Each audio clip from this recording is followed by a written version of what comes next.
বরাবরই দেশে বিদেশি ও যৌথ প্রযোজনায় নির্মিত সিনেমার অগ্রসর নিয়ে সোচ্চার বাংলাদেশ চলচ্চিত্র শিল্পী সমিতির বর্তমান সভাপতি মিশা সওদাগর। এবার তিনি হিন্দি গান গাওয়ার জন্য সমালোচিত হচ্ছেন।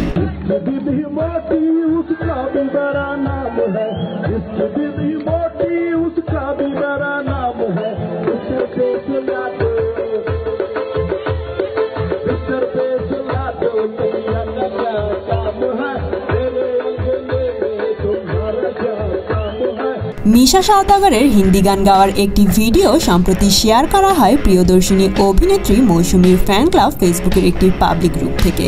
সেখানেই অনেকে বিষয়টি নিয়ে সমালোচনা করছেন। ভিডিওটিতে শত শত শ্রোতার সামনে মঞ্চে মাইক্রোফোন হাতে নিয়ে হিন্দি গান গাইতে ও নাচতে দেখা যায় মিশা সওদাগরকে। মিশার এই ভিডিওটি দেখে সবাই তার সমালোচনা শুরু করেন, কেননা মিশা বরাবরই হিন্দি ও যৌথ প্রযোজনার বিরোধিতা করে আসছেন। পরে ফেসবুকে সেটি পোস্ট করেন অভিনেতা ওমর সানিও।